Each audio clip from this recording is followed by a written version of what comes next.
এই আওয়ামী লীগ সহ জাতীয় পার্টি 14 দলের নাট বল্টু সকলের আপনার নিবন্ধন বাতিল করতে হবে। ব্যক্তি ডক্টর ইউনূসের কারণে এই উপদেষ্টাদের অনেকের বিরুদ্ধে এখন পর্যন্ত আমরা ওইভাবে আন্দোলন করি নাই। নালে এই উপদেষ্টারা এতদিন যেই সমস্ত পাগলামি করেছেন, যেই সমস্ত ভাবসাব দেখাচ্ছেন, এই উপদেষ্টারা সচিবালয়ে ঢুকতে পারতো না যদি আমরা রাস্তায় নামতাম। কাজে আমরা শুধুমাত্র ডক্টর ইউনূসের মতো একজন ব্যক্তি জাতির এই সংকটে তিনি ক্ষমতা নিতে চান নাই, আমরা তাকে রাজি করিয়েছি। আমরা চাই তাকে সহযোগিতা করে বাংলাদেশকে এই সংকট থেকে উত্তরণে। কিন্তু ডক্টর ইউনূসের সাথে যেহেতু আমাদের ওইভাবে স্বাভাবিকভাবে সবসময় কথা বলার সুযোগ থাকে না, এবং এখন এই যে উপদেষ্টা পরিষদে একটা কাচের দেয়াল বা বলয় তৈরি হয়েছে, আশপাশে থেকে এই যে ভুলভাল বুঝাচ্ছেন আওয়ামী লীগকে পুনর্বাসন করতে হবে, বিদেশিদের চাপ আছে, না হলে গ্রহণযোগ্য হবে না, এই সেই কথাবার্তা বলে, যার ফলে সরকার গত 9 মাসে আওয়ামী লীগের প্রতি কিছুটা নমনীয় ভাব দেখিয়েছেন এবং স্বরাষ্ট্র উপদেষ্টা পুরোপুরি ব্যর্থতার পরিচয় দিয়েছেন। তার কাজকর্মের দুর্বলতার কারণেই আজকে আওয়ামী লীগ এখনো ঘুরে বেড়ায়, এখনো আমাদেরকে হুমকি দামকি দিয়ে বেড়ায় কিংবা হাসনাতদের উপরে হামলা হয়। তাই আমরা মনে করি এই স্বরাষ্ট্র উপদেষ্টার দিয়ে কাজ হবে না, এই স্বরাষ্ট্র উপদেষ্টা পরিবর্তন করতে হবে এবং একই সাথে এই দুর্বল অনভিজ্ঞ এই উপদেষ্টা পরিষদ দিয়ে এই রাষ্ট্র সংস্কার এবং নতুন বাংলাদেশ বিনির্মাণের কাঙ্ক্ষিত লক্ষ্যে পৌঁছানো যাবে না। আমরা বারবার বলছিলাম এটি একটি জাতীয় সংকট, এই জাতীয় সংকট থেকে দেশকে উত্তরণের জন্য জাতীয় সরকার দরকার। সরকার আমাদের দুটো দাবির মধ্যে একটি দাবি আওয়ামী লীগকে নিষিদ্ধ করেছে, যদিও এটি চূড়ান্ত নিষিদ্ধ নয়, তাদের এই বিচার নিষ্পত্তি না হওয়া পর্যন্ত তাদের কার্যক্রমে নিষেধাজ্ঞা দিয়েছে।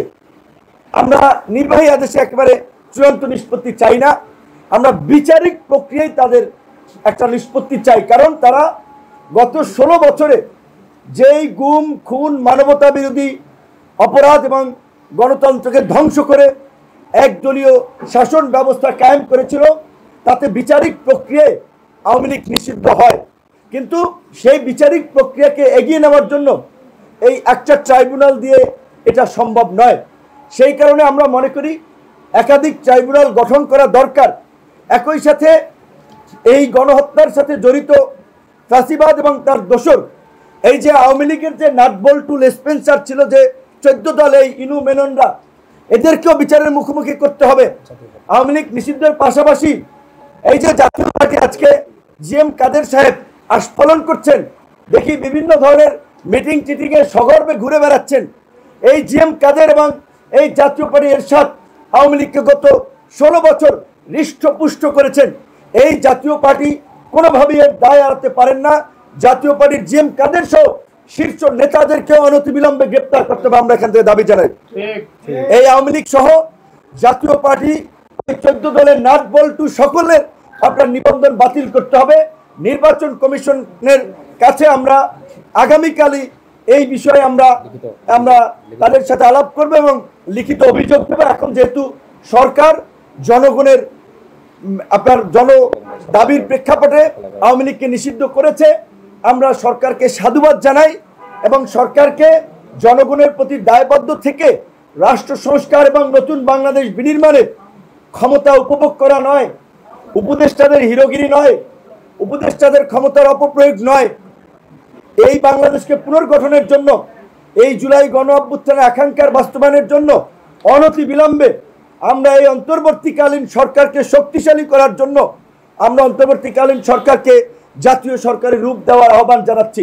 কারণ আপনারা দেখেছেন এই সরকারের সাথে এই গণ অভ্যুত্থানের অংশীজনদের একটা দূরত্ব তৈরি হয়েছে অনেকগুলো কারণে। সরকারের উপদেষ্টাদের কথাবার্তা এবং গত 9 মাসেও কিছু কিছু উপদেষ্টার বিতর্কিত কর্মকাণ্ড, নিয়োগ বাণিজ্য দুর্নীতি, স্বজনপ্রীতি, এগুলো গণমাধ্যমে এসেছে।